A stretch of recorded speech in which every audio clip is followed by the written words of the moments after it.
Oh, also, yeah, dealing with your environment. People who are going through, who have a negative, toxic household, a bad environment, people just around them are just terrible friends, all that, man. What do you do in those situations when your parents are just toxic and your family is just so toxic? So, if you're having that thought, right? Like none of your families, like your family doesn't see anything wrong with their wrongdoings or anything, but you see everything that's wrong within the family, but they treat it as normal. That's great. I look at that as you were the one. You're the one who's supposed to change this family dynamic. You're the one who's supposed to make a difference here. The fact that you see something wrong with this and no one else does, and you grew up in the same family as everyone else, it just lets me know that you were supposed to make change. You're the one supposed to make change throughout this family. Show them something new. And you just have to find that through outside sources or go out your way. You know, of course, not within the family, but as long as you find out ways to heal from, because I guarantee you probably got trauma from that. But sometimes a negative situation is good. A negative situation can bring out a positive outcome. The toxic family could be a negative situation. You were born into the family, but you see something wrong. You're the positive outcome, and now you can bring change and growth to the family. It might be hard, but it is what it is. You know, you have to do it. Someone has to do it. You know, you see something wrong with it, so you be that change. I know it's like I don't want that responsibility. I don't want to do all that, but no. The fact that you've seen the difference, and you've seen that something's wrong with this, you've seen that something is misplaced within the family. That means you're supposed to change it.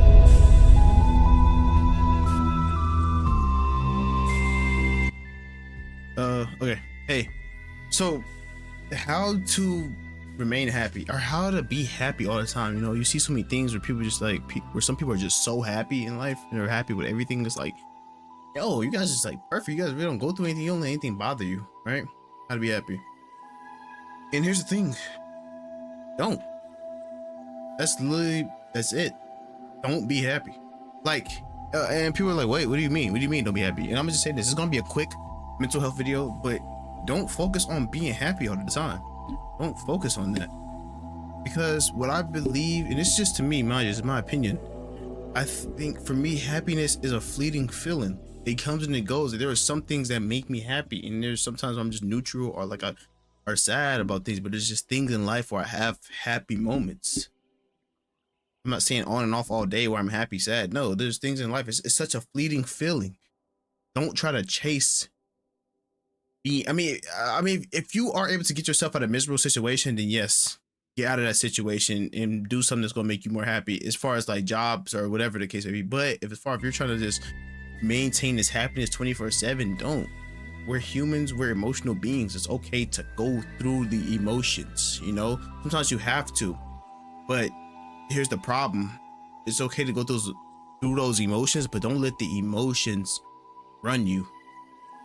Don't let the emotions tear you down. Don't let them run you, because some people will go through a certain season in their life where they're not their hottest and they feel bad, they're just depressed, and they will let the emotions run them, eat at them, and then it gets worse, and you're just letting this depression and whatever take over. No, it's okay if you are feeling sad, depressed. It's okay to go through those things. Go through that, but don't let it run you. We have to pick ourselves back up after a while. Like I do with these videos, I talk about personal experience, and I talk about how we all as a society can work on being better at these things. Firstly, I want to say this. I joined an organization. I kind of talked about it in the previous video. I joined an organization and everyone was so happy. Like there wasn't a bad thing. Everyone was just so happy all the time. And I kind of felt, I got into this, I felt like, yo, this is great. It's amazing. I'm loving this energy. Everyone's like, this energy is so radiant. It's like pouring off everyone. It makes me want to be happy. Yes, it was great. And I got to a point though where I went in there and I was like, I don't like this though, because it started to feel artificial to me. I'm like, there's no human is happy 24/7. You know, it got me thinking, like, I don't like this. This isn't real. It's seeming weird, like it gets cultish, but that's what it's feeling to me. I'm like, no one's happy 24/7. This is not it. Once I leave at this environment, I'm dealing with like the real world now, and I'm like, no, I'm not happy 24/7. I don't like that. I don't like people who just preach about being happy 24/7, because you're not going to be happy 24/7.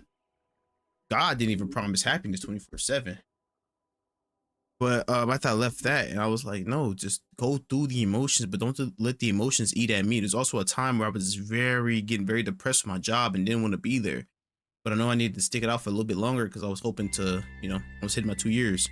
And the only thing that got me through it was appreciating the little things and taking my environment I had. Like the environment was so crappy, but not letting the crappy environment eat at me. Like don't let it continue to be that way. If there's any change I can bring towards an environment, then do that. I can change the way this team performs, how everyone acts. Even if a manager is not able to do their job, I can try to go out my way and bring incentives for the crewmates. And another thing that really helped me is like I started reading around this time a lot. I read this book, The Energy Bus, right? It's a very good book. I recommend you read it. It's showing me to be grateful for a lot more things. So once you start being grateful for a lot of the little things, these bigger problems, they won't even seem like, okay, doesn't matter. I'm grateful for this. I'm grateful that I'm waking up. I can be able to breathe. I have eyes. I have I have all my limbs, no issues. I'm able to record videos now and talk to you all. I'm not in a toxic environment where it's like I don't have to worry about parents fighting or like going outside or worry about dying and all type of stuff like that. I'm not in that type of environment. I'm in an environment now where I can be at peace to be with myself and I can like read my Bible and everything. And that's another thing. Also, that's another big book that played a part into this. Reading the Bible teaches you how to be grateful for everything. It showed me how to be grateful for a lot of things. Especially like living back in those old days where it's just like, once I see like how everyone was just murdered like that, just the conditions and all that, I'm able to, I mean, life isn't like great now, with everything that's going on, but it could be way worse, could be in a whole different position. I'm grateful for what I do have. There's people still living through this life that I'm going through that I consider annoying or hard, but there's like 10x way harder situation. Like my mom went through like a crappy childhood, so it's like, the fact that I could be able to sit here and be like, okay, I'm cool and I'm chilling, it's just life is gonna get hard regardless of the situation. I don't believe like you should be comparing your situations to people, but it's just we'll find ways to deal with it. Just it's always those are always good things to think about. Like, oh, I could be going through this. This could be happening. I'm not saying your problems are insignificant or they don't matter as much because other people go through worse things, which is definitely not true because your problems do matter. They're your issues. Just we learn to be grateful for things and don't think that happiness is always going to be there. I know I went through a couple feelings where I had this like I was like euphoria, man. It felt so amazing. I was like, I never want to leave this feeling. How can I obtain this feeling all the time? Like in my case, be able to achieve this type of feeling and I don't have anything substituting my real life, like drugs or anything. I don't need those substances to substitute reality for me. I can go through life regular and experience this euphoria, and that was amazing. And I was like, how can I achieve this all the time? And it started when I really just start getting heavy into my Bible and reading it and really understanding like and being grateful for a lot of stuff. And it was just amazing. I didn't want that feeling to stop. It felt great to me. So yeah, the Bible teaches a lot of things, and I do recommend if you can get this book, get this book. It's the 10 rules to fill your life. Work and teamwork, positive energy. It's amazing. It's one of the first books I really got into when I was really trying to build my career and everything. And I read that and it was such a great book. And this is going to be a shorter mental health weekend video, but this is something that was on my noggin for a while, and I want to talk about it. It's just such an amazing thing, and I think a lot of people chase happiness and don't. I mean, yes, do things that's gonna make you happy. Chase was gonna make you happy. Yes, that's great. I'm not knocking that at all. That's not a problem at all. I'm not knocking that at all. Just like don't try to be like force yourself to be happy in every situation, because the truth is you're not. Live in the emotions. Go through the emotion. It's great. Sometimes you may have to scream, cry, yell, and it's like if that's gonna help you, that's gonna help you. It's fine. It's fine. I want you to go through those emotions, let them pass, but don't let them stay there. Let them pass. When you let them stay there, that's when you have issues. Those negative emotions, let them pass. But it's fine to go through them. Treat it like a net. It's water and you have a net. Just let them go past. The net's still gonna get wet, but just let the water flow. It's fine. Don't get a pot. Let the water sit in there. Don't get a net. Get a drainer. And then, yeah. That's pretty much it. Yeah. Don't focus too much on being happy. Just go through life. Literally.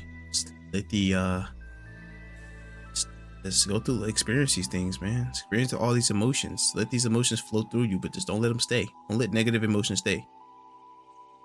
We do love those positive emotions. We do love those. We need those. We love those. Man, it's great, but they won't always be there. Yeah. That's pretty much it. Yeah, for Mental Weekend. This is really a late video. I mean, a short video, but yeah. Yeah, that's what I want to talk about. It was on my head. And I'm glad I was able to share this video.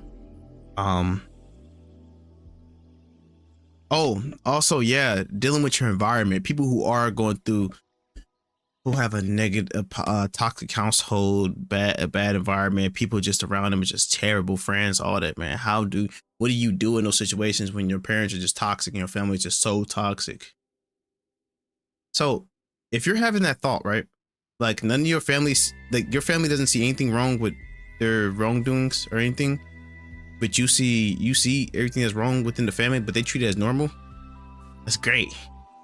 I look at that as you were the one. You're the one who's to change this family dynamic. You're the one who's supposed to make a difference here. The fact that you see something wrong with this and no one else does, and you grew up in the same family as everyone else, it just lets me know that you were supposed to make change. You're the one supposed to make change throughout this family. Show them something new. And you just have to find that through outside sources or go out your way. You know, of course, not within the family, but as long as you find out ways to heal from, because I guarantee you probably got trauma from that. But sometimes a negative situation is good. A negative situation can bring out a positive outcome. The toxic family could be a negative situation. You were born into the family, but you see something wrong. You're the positive outcome, and now you can bring change and growth to the family.